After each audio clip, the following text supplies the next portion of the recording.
Bago ko po umpisahan ang aking manifestasyon, meron lang po akong isang maikling video.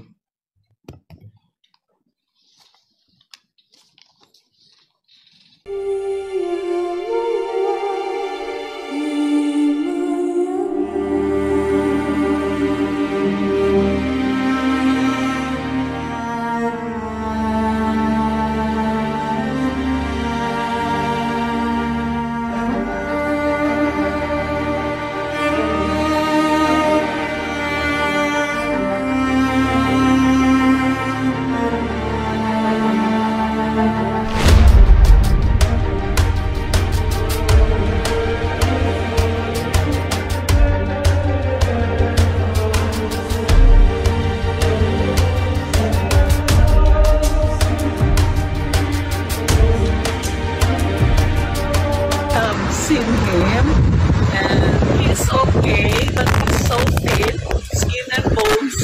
Former president's team sought an indefinite suspension, stating that Duterte is supposedly not fit to stand trial.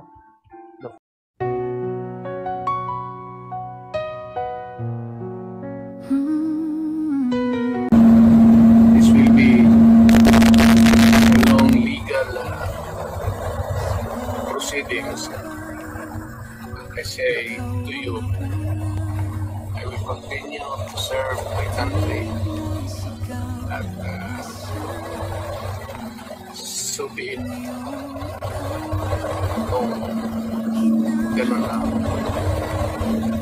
destino. Salamat.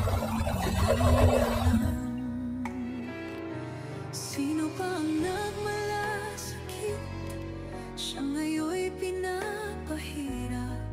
Pilipinas ay lumuluha. Ginoong Pangulo, Siyang sigaw. February 25, 1986 po, nang tinidnap si Pangulong Ferdinand Marcos Sr. mula sa Pilipinas patungong Hawaii. Kasabay po ito ng People Power. September 7 po, 1993, nailipad ang katawan ni Ferdinand Marcos Sr. mula sa Hawaii papuntang Pilipinas. November 18 po, 2016, sa isang pribadong seremonya, inilabas ang labi ni Ferdinand Marcos Sr. mula sa Ilocos Norte, dinala sa libingan ng mga bayani sa Taguig, Metro Manila, at doon po siya inilibing. Kapag binilang po ang mga taon, magmula po noong 1986, papuntang 1993, kung saan po siya ibinalik sa Ilocos Norte, 7 taon po yon, 7 buwan. At noong naman siya po ay nailibing, 2 taon, 23 taon. Ang suma total po, ang ating pong kababayan, ang Pilipinas po ay naghinagpis ng mahigit na 30 taon. Sa ating pong kasaysayan, nakita na po natin ang mapait na halimbawa ng pagkakawalay ng isang dating Pangulo sa sariling pamilya at bayan.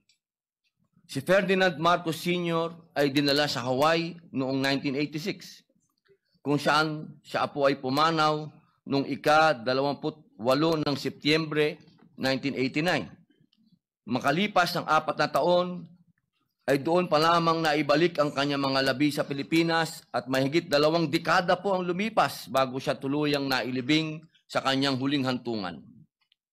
Isang sugat po ito na iniwan sa ating kaisipan at kasaysayan.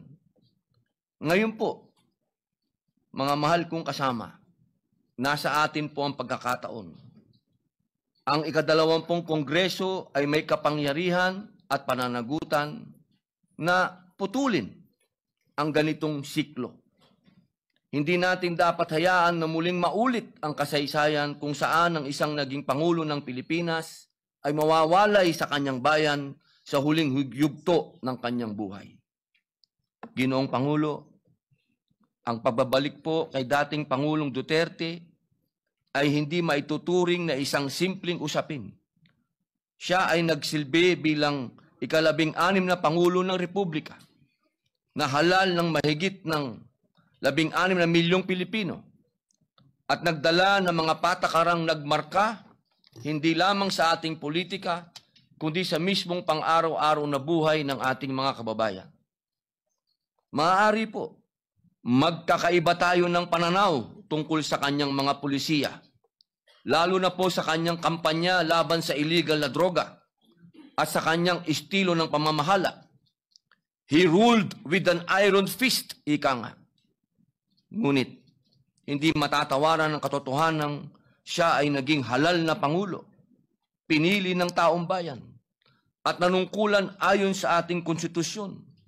Kung meron mang pananagutan, dapat itong harapin dito mismo sa ating sariling bayan, sa ilalim ng ating batas, at hindi sa hukuman ng mga banyaga. Ito ay usapin ng katarungan at kasarinlan. Hindi ba po dapat nararapat lamang na sa sarili niyang bayan siya humarap sa anumang akusasyon, usapin o paglilitis? Sapagkat kung sa ibang bansa siya mapipilitang manatili, hindi ba't para nating ipinahihiwatig na kulang ang ating sistemang panghukuman, na hindi na ito kayang papanagutin o ipagtanggol maging ang isa sa pinakamataas na pinuno ng Republika? Higit po sa lahat, ito po ay usapin ng pambansang dangal ng pagkakaisa. Sa pagbabalik ng dating Pangulong Duterte, ipinamamalas po natin na ang Pilipinas ay hindi nagtatakwil sa sarili nitong anak, lalo ng isang naging pinuno ng bayan. Pinipili natin ang katarungan kaysa sa kapritsyo ng iilan. Ang pagkakaisa ay dapat po nating yakapin, hindi ang hidwaan.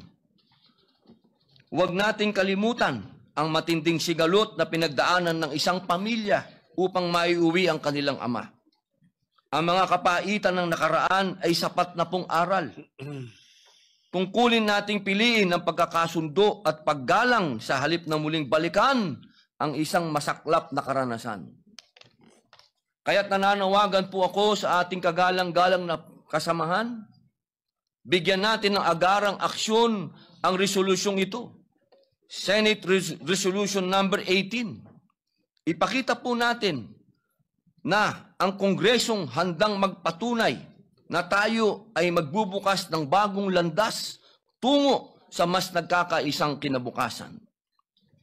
Hayaan natin ang kasaysayan ang magsabi na sa ilalim ng ika-20 Kongreso, si dating Pangulong Rodrigo Roa Duterte ay naibalik, muling nakaharap sa kanyang bayan, at dito rin nagwakas ang kanyang paglalakbay.